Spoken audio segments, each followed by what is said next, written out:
Help desk.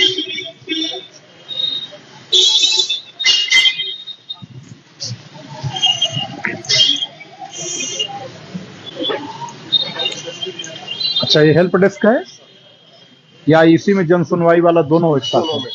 महिला help desk का ये सर बन रहा है। अच्छा, अभी ये बन रहा है। हेल्प डेस्क कौन देखता है बेटा? इधर है, कहाँ है रजिस्टर, कहाँ है? खोलो, लेटेस्ट दिखाओ बेटा, लास्ट पेज।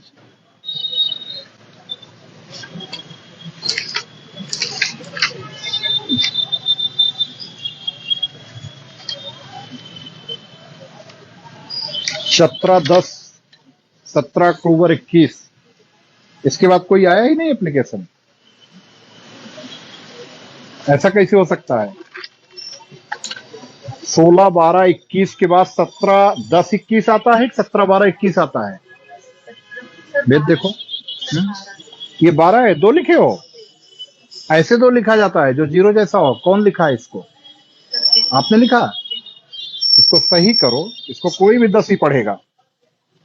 सही करके लिखो। अच्छा, दूसरे, एक पेज में आप इसको 2-2 क्यों लिख रहे हो? वेद, क्या पेज की कमी है हम लोगों के पास इसमें? एक पेज पर आपको एक लिखना है, जिससे जब भी आप फीडबैक लिख सकें, शिकायतकर्ता से फीडबैक लेने के बाद लिखना हो तो पूरा पेज खाली रहे आपका। जरूरत पड़ने पर हो सकता है कि आपको 3 बार तो मिनिमम फीडबैक ही रखिए। 3 बार, एक बार संतुष्ट मान लीजिए बता दिया, 15 दिन बाद फिर पूछे, फिर अगले 15 दिन बाद पूछे।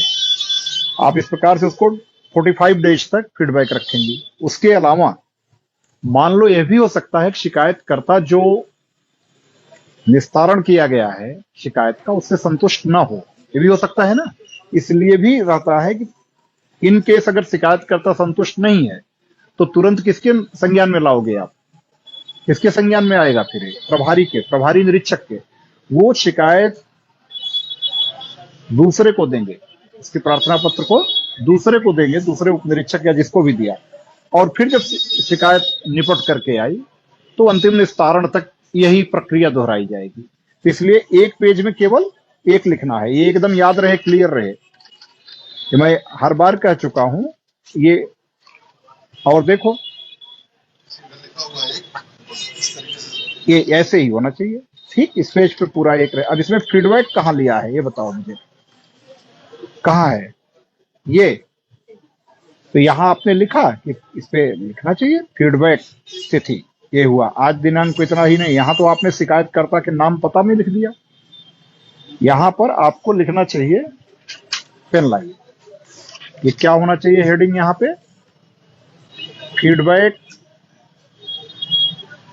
1, फीडबैक 1 या फीडबैक फर्स्ट।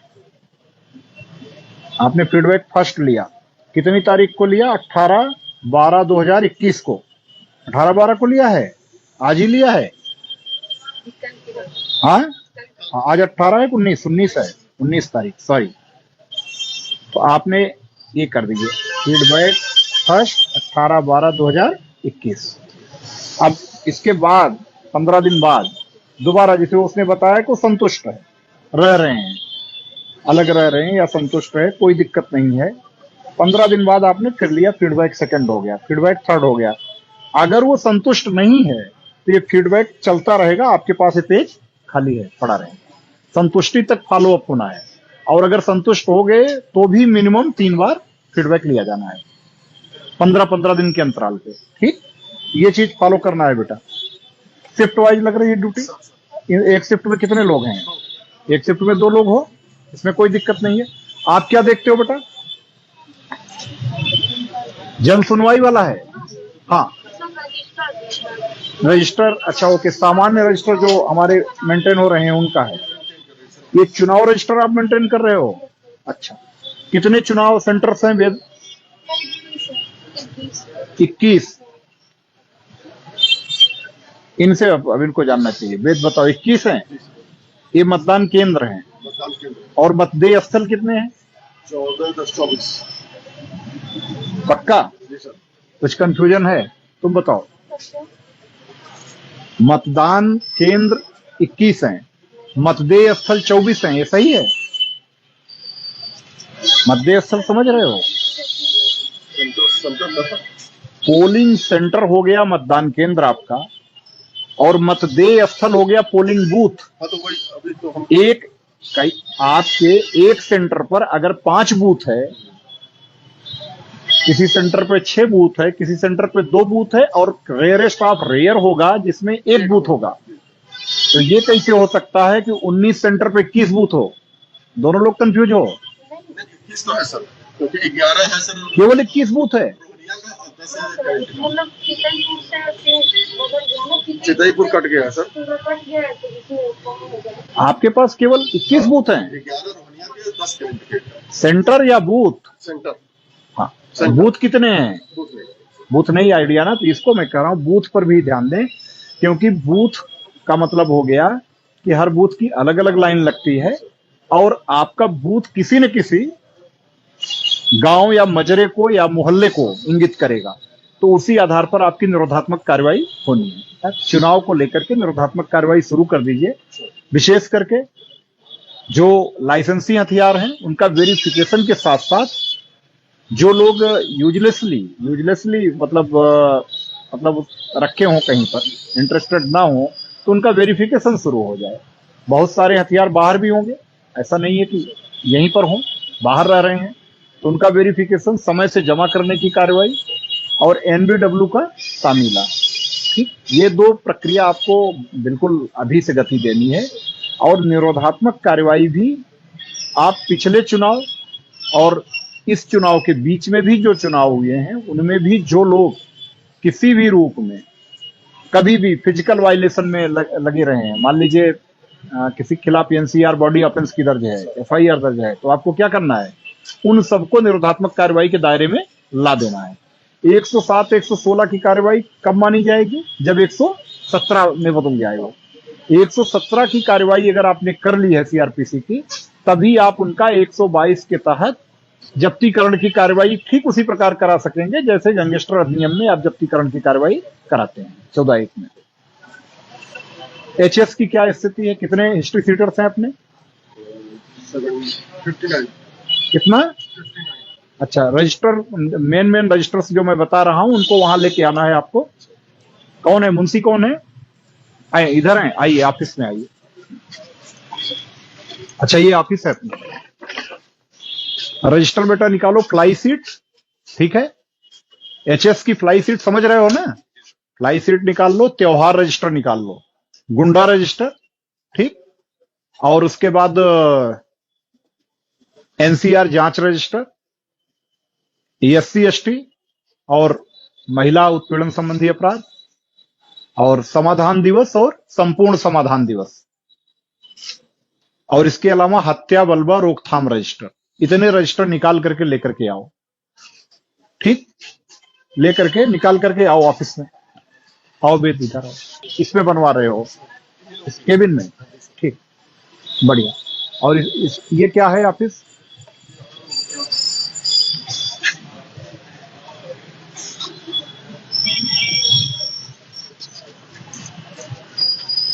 कब तक बन के तैयार हो जाएगा महिला हेल्थ से?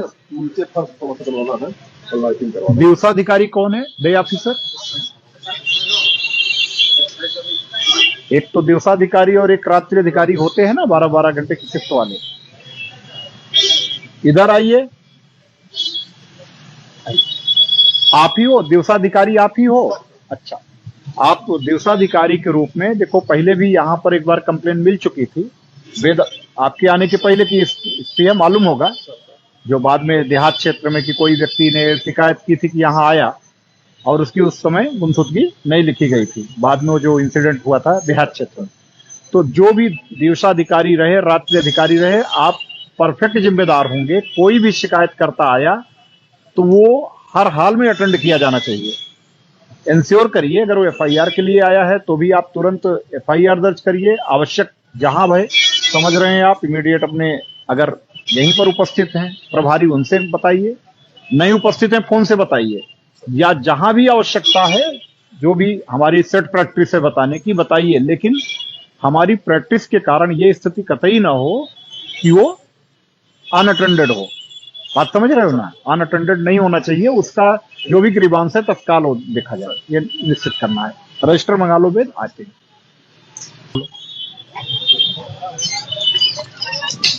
सीजीटीएनएस है यहाँ पे, ठीक, बढ़िया। आप लोग बताओगे आईजीआरएस में क्या रैंकिंग है हमारी थाने की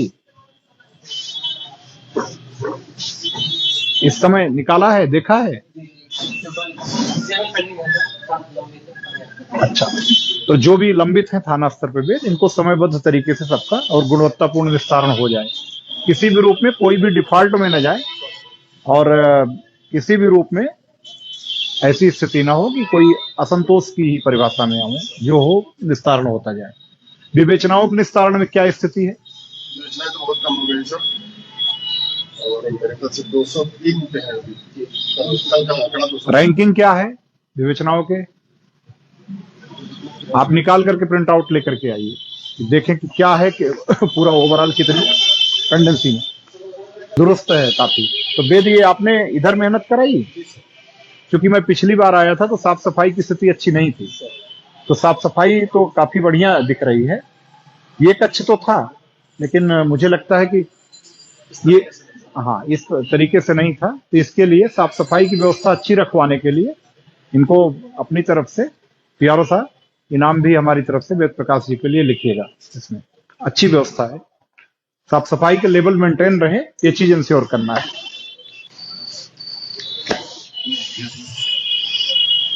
हमारी गाड़ी से पेन उठा लाना, पेन नहीं होगा। हाँ,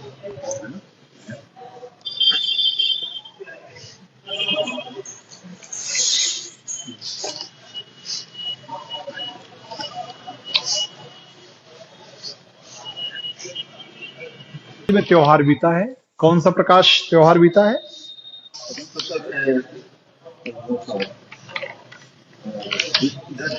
देव दीपावली। देव दीपावली के बाद अब आगामी त्योहार कब से शुरू होंगे? अगले त्योहार आगामी त्योहार सर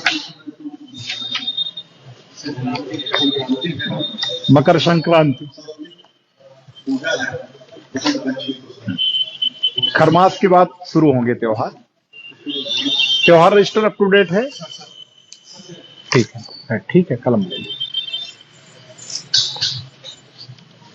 आपके यहाँ संत रविदास जयंती, ये भी काफी महत्वपूर्ण फेस्टिवल के रूप में होता है। मेरी समझ से मुख्य मंदिर आपके ही थाना क्षेत्र में है, और पीछे लिखा भी है, विस्तार से लिखा भी हुआ है।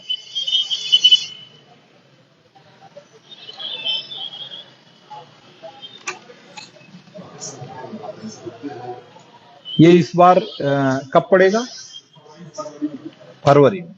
तो ठीक है, रजिस्टर अप टू डेट है, इसको लेकर के अलर्ट हमेशा से, जो भी पीछे के मतलब प्रविष्टियां हैं उनको पढ़ करके उनसे अनुभव का लाभ जरूर लिया जाए। एनसीआर जांच रजिस्टर,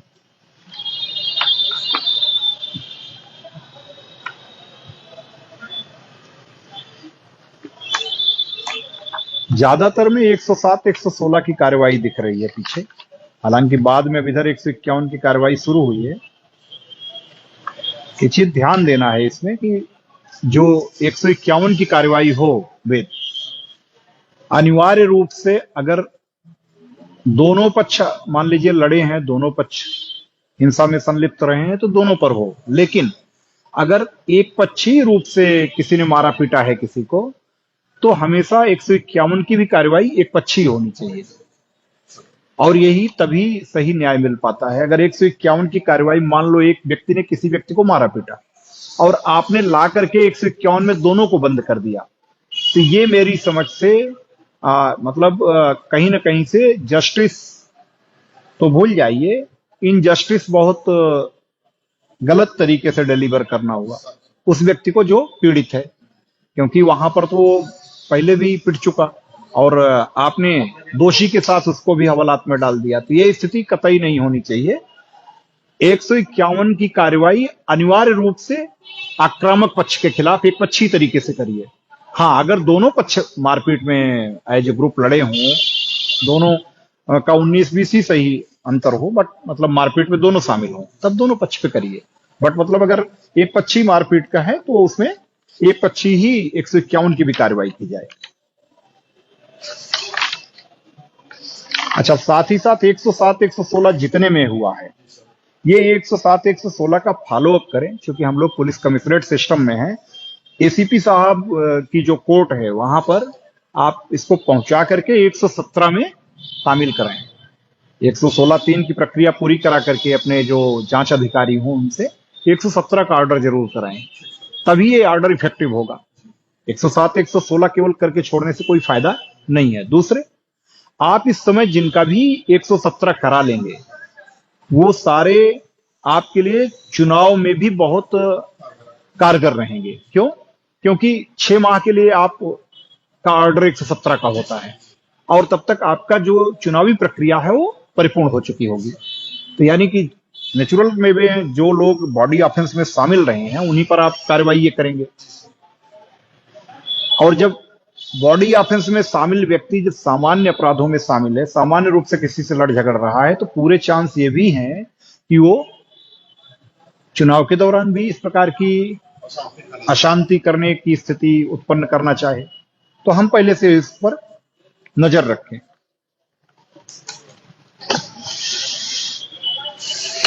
महिला उत्पीड़न, इसमें कोई पेंडिंग केस है इस समय वर्तमान में? कोई भी सीरियस ऑफेंस का पेंडिंग केस है? ठीक है, ये सर्वोच्च प्राथमिकता पे है शासन की, डीजीपी साहब की। और इसमें किसी भी रूप में महिलाओं से संबंधित जो भी अपराध कहीं भी कारित है तो समय से उन सब में समयबद्ध तरीके से चार्जशीट हो, गिरफ्तारी की कार्रवाई हो, सब पूरी कर लें। गुंडा रजिस्टर, एसएसआई साहब, कितने प्रकार के गुंडे होते हैं? कितने प्रकार के गुंडे सूचीबद्ध किए गए हैं? आपको है जानकारी? नहीं है? वेद आप बताओ। इसका मतलब आपने भी पढ़ा नहीं है पूरा। 4 प्रकार के ही गुंडे होते हैं। कितने? कौन कौन? राजनैतिक, सांप्रदायिक, छात्र और आपराधिक। कितने? 4 प्रकार के, जिनमें से राजनैतिक स्पष्ट है, छात्र भी स्पष्ट है जो स्टूडेंट्स से रिलेटेड है, सांप्रदायिक भी स्पष्ट है जहां पर कम्युनल हार्मोनी प्रभावित हुई हो। इन तीनों के अलावा जो लोग गुंडा की कैटेगरी में आते हैं उनको किसमें डाला जाता है? आपराधिक में। ये एकदम से याद रहना चाहिए। और जितने लोग आपके इन चारों प्रकार की गुंडा की कैटेगरी में हैं उनको आप अनिवार्य रूप से मॉनिटर करते रहें कि वो हमेशा एट ए टाइम आपके 117 में पाबंद रहें और भारी पे मुचलके में पाबंद रहें, ताकि अगर किसी भी प्रकार का नुइसेंस को क्रिएट करना चाहें तो आप उनकी जब्तीकरण की कार्रवाई 122 सीआरपीसी में करा सके। अब कमिश्नरेट में आपको ये अतिरिक्त लाभ है कि आप जिन पर प्रभावी कार्रवाई करेंगे उसमें कोई डिले होने के चांस नहीं है। तो ये चीज आप इसमें करा लीजिए, इसका अध्ययन करके चुनाव के पहले यह भी पूरी तरह अपडेट हो जाना चाहिए। इसको मैं 1 सप्ताह बाद पुनः निरीक्षण करूंगा आपके थाने का। अभी मैं इसीलिए अभी सरसरी तरीके से बाकी चीजों को कर रहा हूं। हत्या बलवा रोकथाम रजिस्टर, इस रजिस्टर में भी मैं यही चाहूंगा कि जितने भी इस प्रकार के एलिमेंट्स हैं जो गंभीर शारीरिक अपराधों में संलिप्त रहे हैं, हत्या बलवा रोकथाम रजिस्टर में जो भी इंगित हैं, इन सब पर भी प्रभावी निरोधात्मक कार्रवाई समय से कर ली जाए और वो कागजी खाना पूर्ति की ना हो। 107-16 हो तो 117 तक पहुंचे। इसके अलावा गुंडा, मिनी गुंडा 109-10 110 जी, और अगर उनके कई बार अपराध का रिपीटेंस हुआ हो तो आप उसमें एचएस खोलिए उनकी। इसी प्रकार से कई अपराध की स्थिति में ही आप गैंगस्टर की भी कार्रवाई करिए। इसमें भी किसी प्रकार से कोई ढिलाई नहीं करनी है। ये आपका सबसे महत्वपूर्ण रजिस्टर है। इस पर शासन की तरफ से, माननीय डीजीपी साहब की तरफ से बहुत जोर दिया जा रहा है। हत्या बलवा रोकथाम रजिस्टर को अगर आपने अच्छे तरीके से, प्रभावी तरीके से पीछे का पढ़ करके और इनको निरोधात्मक कार्रवाई के दायरे में ला लिया तो आप मान के चलिए कि वहां पर किसी प्रकार की अशांति होने की संभावना नहीं रहेगी। समाधान दिवस रजिस्टर, कोई इधर के पीछे के कोई मामले पेंडिंग तो नहीं है? एक केवल है पीछे का, ठीक है। तो उनसे बात करके जो भी कंसर्निंग राजस्व निरीक्षक हों या जो इसमें लेखपाल जुड़े हुए हैं, टीम के साथ भेज करके निपटा दीजिए समय से। किसी भी रूप में समाधान दिवस का या संपूर्ण समाधान दिवस का समयबद्ध तरीके से निस्तारण हो जाना चाहिए, पेंडिंग नहीं रहना चाहिए। संपूर्ण समाधान दिवस का कोई लंबित है?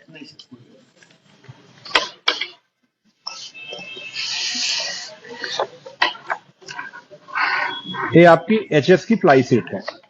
कुल एचएस की संख्या कितनी है? अभी पानी नहीं पिएंगे, पानी नहीं पिएंगे। कितनी है? 59। कितने निरीक्षण कितने होने चाहिए एचएस के? महीने भर में कितने निरीक्षण होने चाहिए?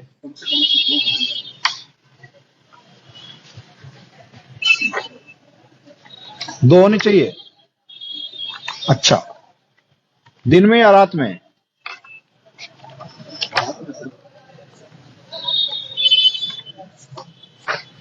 दिन में भी, एक दिन में और एक रात में, इसलिए दोनों कॉलम रहता है ताकि आप दोनों स्थितियों को देख सकें। पीछे के सारे हो गए हैं? देखो बहुत सारे ऐसे हैं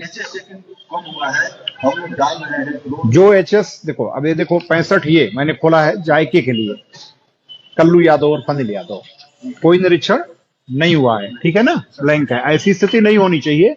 जितने एचएस देखो आपके नहीं चेक किए गए हैं, देखो साल भर में अभी नहीं, ये प्रयास की बात नहीं है, स्पष्ट किया जा रहा है, स्पष्ट निर्देश है, इसमें कोई वो नहीं है। नहीं तो ये आप लोगों का माना जाएगा। वेद इधर आओ, इंस्पेक्टर, ये बिल्कुल नहीं है, एकदम ब्लैंक है। इधर देखो एचएस का, ये नहीं होना चाहिए। साल का अंत है, साल के अंत में एक भी निरीक्षण ना होना शर्मनाक है। ये शो करता है कि कहीं ना कहीं से हमारी जो अपराध एवं अपराधियों के बारे में प्रयास की स्थिति है वो बहुत अच्छी नहीं है। जितने बचे हैं आपके पास इफेक्टिव रूप से अभी 10 दिन है। इस 10 दिन में सारे एचएस का वेरिफिकेशन हो जाना चाहिए 59 का। मैं अगले हफ्ते फिर से एचएस पे ही फोकस कंप्लायंस करूंगा।